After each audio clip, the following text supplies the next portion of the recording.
Assalamualaikum warahmatullahi wabarakatuh. Salam sejahtera untuk kalian semuanya.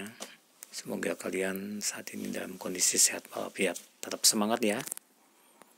Baiklah, dalam kesempatan ini saya akan mencoba untuk membahas materi kelas 11 bab 2, yaitu sistem dan dinamika demokrasi di Indonesia.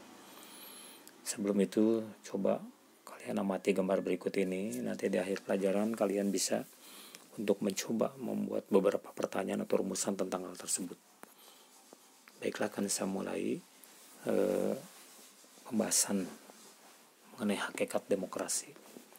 Makna demokrasi dilihat dari asal katanya demos dan kratos dalam bahasa Yunani, artinya pemerintahan dari rakyat. Maka demokrasi seperti yang pernah diungkapkan oleh Abraham Lincoln pada tahun 63, bahwa kekuasaan di tangan rakyat, atau yang lebih kita kenal sebagai pemerintahan dari rakyat, oleh rakyat, dan untuk rakyat.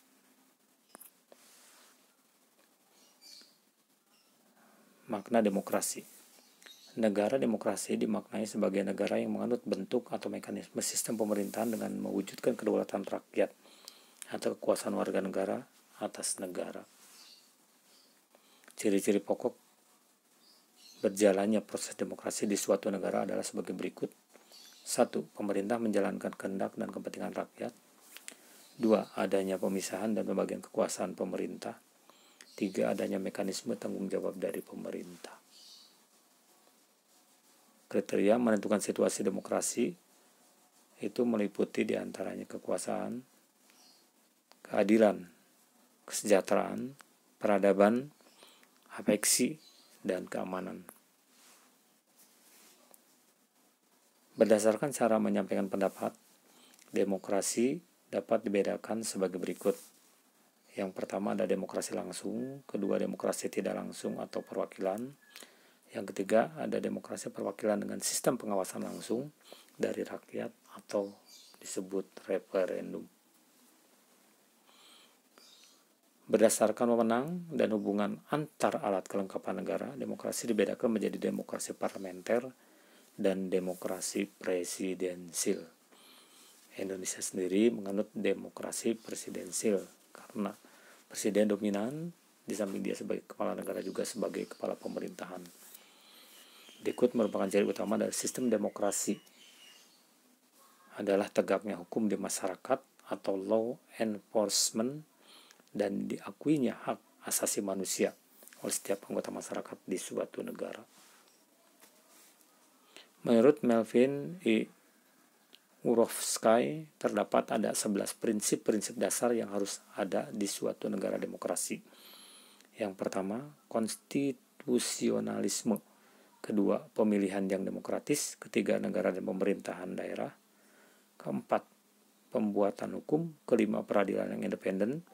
Keenam, kekuasaan presiden. Ketujuh, media atau pers yang bebas. 8, peran kelompok kepentingan. 9, hak publik untuk tahu. 10, melindungi hak-hak minoritas.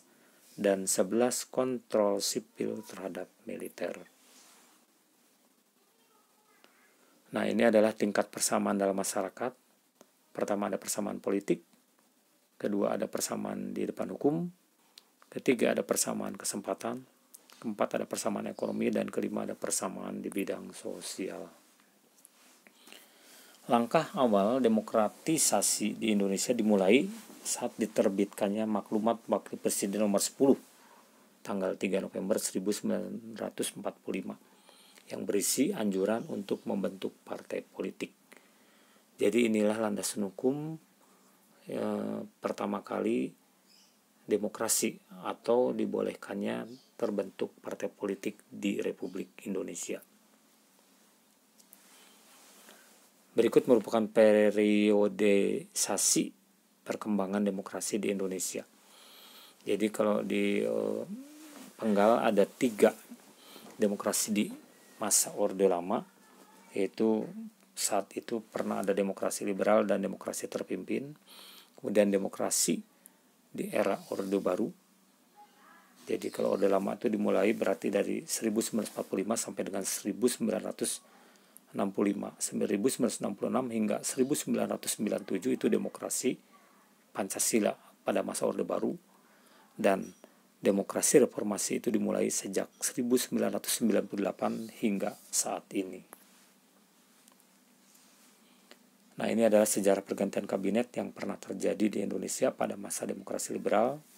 Di antaranya ada 1 kabinet Natsir, 2 kabinet Sukiman Suwirjo, 3 kabinet Wilopo, 4 kabinet Ali I atau kabinet Ali Wongso, 5 kabinet Bahanuddin Harahap dari Masumi, 6 kabinet Ali II, dan 7 kabinet Juanda. Jadi pada masa itu, karena demokrasi liberal, kita sering mengalami pergantian kabinet. Pada masa demokrasi terpimpin, Dekret Presiden tahun 1959 menyatakan Undang-Undang Dasar sementara tahun 1950 tidak berlaku lagi dan memberlakukan kembali Undang-Undang NRI tahun 1945. Jadi kita tahu bahwa Dekret Presiden dikeluarkan oleh Soekarno sebagai bentuk kepedulian untuk menyelamatkan negara Indonesia pada masa itu. Dekret Presiden berisi bubarkan konstituante, yang kedua kembali ke Undang-Undang Dasar 45 dan tidak berlakunya Undang-Undang Dasar sementara tahun 50, dan dibentuknya MPRS dan DPAS. Ini untuk menggantikan posisi konstituante dibubarkan agar Undang-Undang Dasar 45 dan pelaksananya diawasi oleh badan tersebut. Nah, namun sebelum Orde Baru lahir di tahun 1963 pernah MPRS yang justru dibentuk oleh presiden mengangkat presiden seumur hidup tanpa diwakili didamping oleh wakilnya Bung Hatta. Jadi saat itu Presiden Soekarno menjadi pemimpin besar Revolusi Indonesia. Itulah awal petaka sampai akhirnya terjadi ada gerakan 30 September di mana pada akhirnya di sanalah awal cikal bakal lahirnya Orde Baru yang didahului dengan Super Semar. Jadi Orde Baru berkeinginan melaksanakan Pancasila dan Undang-Undang Dasar NRI tahun 1945 secara murni dan konsekuen sebagai kritik terhadap Orde Lama yang dianggap telah menyimpang dari Pancasila. Walaupun sebenarnya Dekret Presiden itu mengembalikan ke Undang-Undang Dasar 45 yang otomatis juga berarti kita kembali ke Pancasila.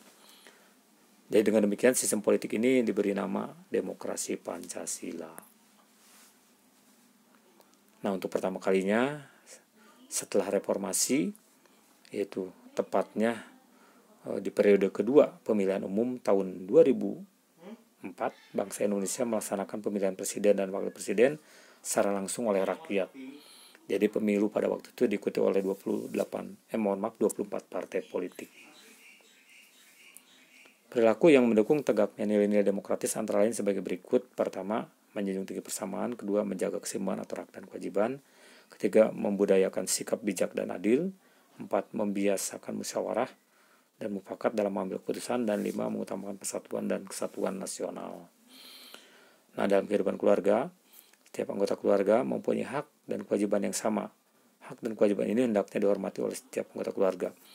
Ini adalah contoh atau wujud dari demokrasi di dalam kehidupan keluarga. Begitupun di dalam kehidupan masyarakat. Sangat diperlukan kerjasama untuk menciptakan kesejahteraan bersama, untuk sikap saling menghormati sangat diperlukan. Ini ada gambar contoh gotong royong. Dan yang terakhir ini adalah penerapan budaya demokrasi di lingkungan sekolah. Ini dapat diwujudkan dengan menerima perbedaan dan menghargai pendapat orang lain. Ya, mungkin ini bisa terjadi dalam proses belajar mengajar atau juga bisa terjadi dalam pemilihan ketua OSIS. Demikian pembahasan kali ini terkait dengan bab 2, yaitu tentang demokrasi. Mudah-mudahan apa yang saya jelaskan dapat menambah pemahaman kalian dan menambah pengetahuan. Terima kasih. Assalamualaikum warahmatullahi wabarakatuh.